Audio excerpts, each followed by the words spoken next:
Hey Niners faithful!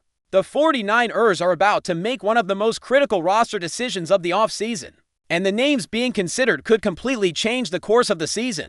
I'm going to tell you everything in detail, but first, be sure to hit the like button, and if you've been a fan for over 25 years, write in the comments, faithful to the Bay. Now come with me and I'll tell you what's going on behind the scenes. Think about it, Amari Cooper, Keenan Allen, or even Jadeveon Clowney in red and gold. But that's just scratching the surface. The real conversation is about what happens if a single injury hits the wrong position group, wide receiver depth, by a thread, cornerback depth. One injury away from disaster, and I'm not being dramatic, it's the cold hard truth from inside the boardroom. Jauan Jennings possibly being moved. That's a game changer already. If Jennings goes, the Niners are staring at a glaring need at wide receiver, especially with Demarcus Robinson's suspension for that DUI looming over the team like a dark cloud. Amari Cooper might not be at his peak anymore, but 2 years ago, he was still on a Hall of Fame pace. And adding a reliable veteran like him could stabilize a shaky WR group. Keenan Allen's name has been whispered, too bigger-bodied, similar to Jennings. But he's not going to stretch the field. Nelson Agholor could be a depth guy, but let's be honest, he's a WR3 at best. The real intrigue lies in the younger options Jordan Watkins, Jacob Cowing, who are promising but unproven when it counts, and let's not forget, if Robinson's suspension goes through, the WR room could be in chaos heading into camp, and it doesn't stop there. The pass rush, always the identity of this team, might still need reinforcements. Jadeveon Clowney and Za'Darius Smith remain unsigned, and Smith, with his experience in the wide nine, could instantly upgrade this defense. But the real home run swing? Trey Hendrickson or Kayvon Thibodeaux if the Giants make him available. The buzz around Shamar Stewart is electrifying. Yes, he's raw. Yes, he's untested at the pro level. But if the Niners can land him before the August 5th deadline, imagine pairing him with Mecole Williams. That's not just a pass rush, it's a statement. A defensive line like that can change games, change playoff outcomes, maybe even change the franchise's Super Bowl trajectory. But let's talk about the real nightmare scenario. Cornerback depth, it's razor thin. And everyone inside for 1,949 Centennial knows it. One injury to Diamador Lenoir or Renardo Green, and the Niners are scrambling to patch the secondary with players who haven't proven a thing. Asante Samuel Jr., he's still out there. And despite his recent neck and shoulder issues, his ball-hawking ability is undeniable. Double-digit pass breakups early in his career, NFL bloodlines, and the kind of instincts this defense thrives on. He even posted a video last weekend running drills on sand, looking sharp, looking ready. But here's the catch, he's not the only veteran corner out there. And the Niners aren't the only ones interested. 8 teams, including the Dolphins, Cowboys, and Eagles, are in the same market. The time to act is now. Stephon Gilmore, another name lingering in free agency, could at least shore up depth, but he's not the future. And here's the fear: inside sources are worried the Niners are going to blow it again. At the cut-down deadline, they've done it 2 years in a row, cutting young, promising corners to keep aging journeymen just because of guaranteed free agent money. If they cut Darrell Luter Jr. this year to keep guys like Trey Brown or Siran Neal, it could be another colossal mistake. Luter is young, fast, physical, and has untapped potential. Can new defensive coaches like Robert Saleh and Gus Bradley unlock that potential? That's the gamble. But keeping veterans who are barely holding on isn't a winning strategy. And then there's the kicker situation. Jake Moody, yes. The same Jake Moody who drove Kyle Shanahan nearly to the brink last season remains a major question mark. The Niners can't afford to lose games by inches again. Not in a season where every point matters. If Moody struggles early, will Shanahan have the guts to move on? Or will they stubbornly stick with a third-round investment? And while we're talking about under-the-radar stories, there's buzz building around tight end Mason Pline. This kid has been grinding in the offseason with George Kittle in Nashville, has the size, the athleticism, and could carve out a role in the red zone. Keep an eye on Connor Kobe at left guard and Sebastian Valdez on the defensive line. Two both are turning heads in OTA letters, but here's the question I need you to weigh in on. Niner Empire, if you're John Lynch, which move do you make first? Do you push for Samuel Jr. despite the injury risk? Do you swing big for Stewart or Hendrickson to build a dominant pass rush? Or do you play it safe and add veteran stability with a guy like Keenan Allen or Brandon Scherff? Drop your thoughts in the comments right now. And now we dive into the part that every Niners fan needs to pay attention to: the battles that are going to shape this team in training camp. Forget the headline stars for a second.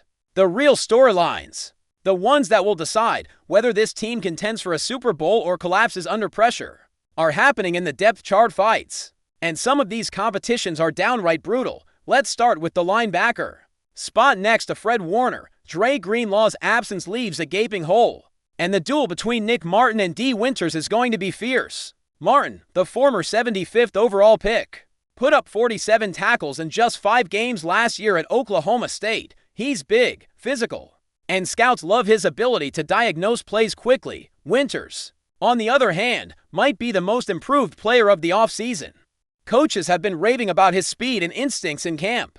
In a league where the Niners play sub-packages 80% of the time, both will see significant snaps. But insiders are already leaning toward Martin winning the starting job barely. Winters would slide into the third backer role, and honestly, that might be a blessing because it lets him ease into more responsibilities as the season goes on. But if you want a real dogfight, look at the slot corner battle. Upton Stout, Trey Brown, Darrell Luter Jr., and Siran Neal are all fighting for one starting slot. And this competition could define the entire secondary. Stout is the favorite right now. Sticky coverage, aggressive against the run. And that swagger. People inside the building are comparing his attitude to Deommodore Lenoir's. Yes, he's undersized, but he plays with a chip on his shoulder. And that's exactly what this defense thrives on. Trey Brown, despite guaranteed money, hasn't done much in his NFL career. Neal is a proven special teamer, but limited in coverage. The big question: will the Niners trust Luter, the young, raw, but athletically gifted corner? Or will they make the same mistake for the third straight year and cut potential in favor of experience? Fans should be watching this battle closely because the wrong decision here could haunt the team in December. And don't think safety is locked up either. Jason Pinnock and Jair Brown are expected to be the Week 1 starters, but Richie Grant is quietly making a push. Pinnock is an underrated signing, a solid blitzer who thrived in Wink Martindale's system in New York. But here's where things get interesting. Kyle Shanahan and Steve Wilks may use him the same way they used Talanoa Hufanga, keeping him close to the line of scrimmage and hiding his coverage weaknesses. Richie Grant, on the other hand, has looked sharp in practice and could steal snaps if Pinnock struggles early. Then there's the wide receiver depth chart, which is absolute chaos right now. With Brandon Ayuk's situation unresolved and Jauan Jennings' future in doubt, the Niners are one suspension away from a crisis. As it stands, Ronnie Bell Purell is expected to be WR1, Jennings WR2, Robinson WR3 if his suspension doesn't hit, Cowing WR4, and Watkins WR5 once Ayuk returns. They may carry 6 receivers, which isn't typical for Shanahan but might be necessary. Internally, Isaiah Hodgins and Bergen are names to watch, with Bergen potentially making it as a return specialist. Externally, the Niners could swoop in late in camp and grab a veteran cut from another team. Keep an eye on that. Speaking of under-the-radar names, let's talk about the players who could become household names by the end of camp. Mason Pline, the tight end nobody's talking about, is quietly turning heads. He spent the offseason working out with George Kittle in Nashville, and his size 6'7", 37-inch vertical makes him a nightmare in the red zone. Coaches are already discussing using more 12 personnel this season, and Pline might leapfrog veterans like Ross Dwelley and Braden Willis to become TE3. Maybe even seeing significant red zone targets early in the year. Connor Kobe at left guard is another name to circle.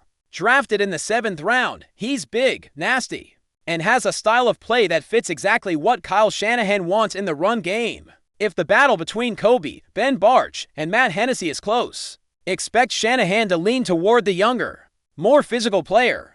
This could be a Dominic Puny situation all over again. Late-round pick stepping into a starting role and holding it all year. And finally, Sebastian Valdez. Remember this name. Coaches and players have been dapping him up after nearly every rep in OTA letters. That's a huge tell when veterans are impressed. You know a young player is doing something special. He's fast, disruptive, and could force his way into the defensive line rotation by Week 1. Now, imagine this defensive line: Nick Bosa, Eric Armstead, McCool Williams, and if the front office pulls it off, Shamar Stewart. Stewart hasn't even stepped onto an NFL field yet, but his talent is undeniable. Yes, he's raw. Yes, he's untested, but this is the type of gamble that could push the 49ers over the top.